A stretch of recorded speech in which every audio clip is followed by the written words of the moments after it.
This band released the song on a Furby. Just so you know what type of maniacs we're dealing with here.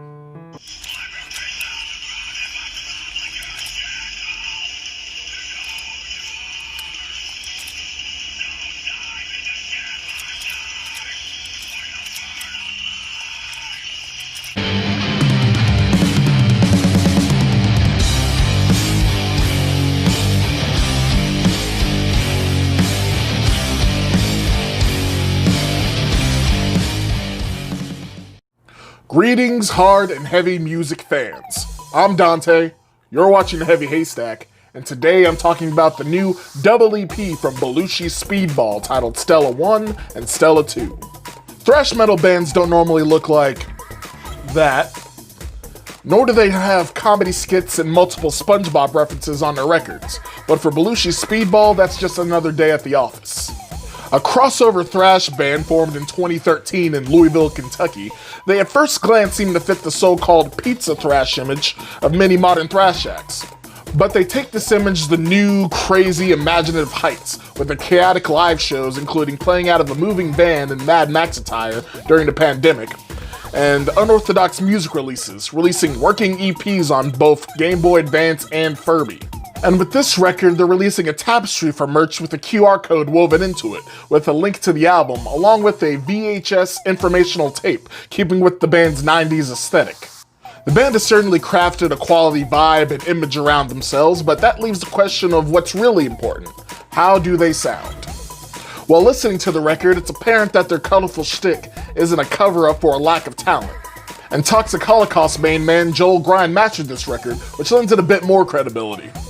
Stella 1 kicks off with a punch in the face with the track Captain Planet Can't Stop Us. High energy and swift thrash with buzzsaw guitars that work in some sweet technical twin guitar licks that show a skill beyond mindless caveman riffage, with the title referencing the fact that the band throws various papers and other things in the crowd during shows for the audience to throw around while moshing. The song itself has a happy balance of fun and musicality, ending with the first of many comedy skits found on the album. Lead single from the album, We Aren't Thrashers, We Are Hipster Posers, takes negative internet criticism the band has received and turns it into a positive, proudly spouting how they aren't your typical thrash metal band.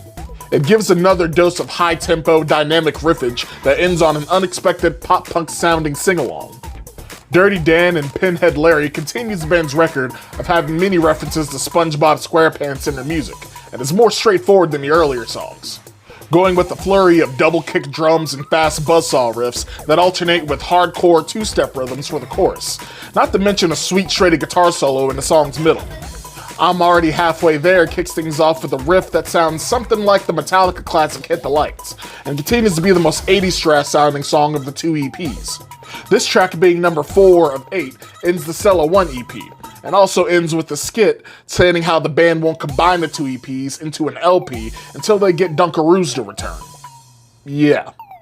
Stella 2, the second EP, kicks off with Daniel Neal is the Best Drummer Alive, a song unexpectedly referencing the band's drummer and featuring some of his most busy drum work of the whole record. With a song that's all about the band's drummer, I was expecting a drum solo to be featured in the song, but the band subverts expectations, saying Daniel Neal doesn't need to try to impress us. The band starts getting experimental with things at this point, with the track Glass Bones and Paper Skin, yet another SpongeBob reference.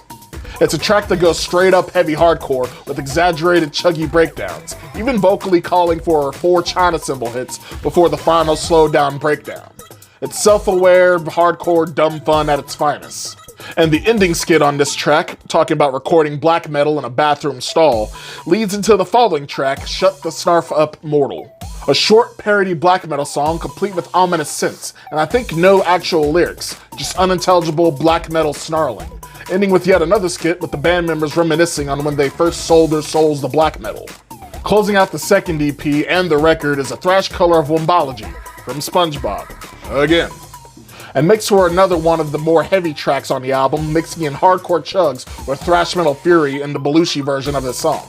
Belushi Speed Ball, Stella 1 and Stella 2 gets a 4 out of 5. The band takes fun-loving crossover thrash to its logical conclusion, going the extra mile in its humor, fun factor, and geek culture references, while maintaining a strong musical foundation of sick riffs, shredding, and replayable songs even when you know all of the humor held within. What did you think of the album? Did you love or hate all the Spongebob references that they put on this thing? Leave a like, comment, and subscribe to the Heavy Haystack if you want to see more videos similar to this one. Peace, love, music, and I'll see y'all next time.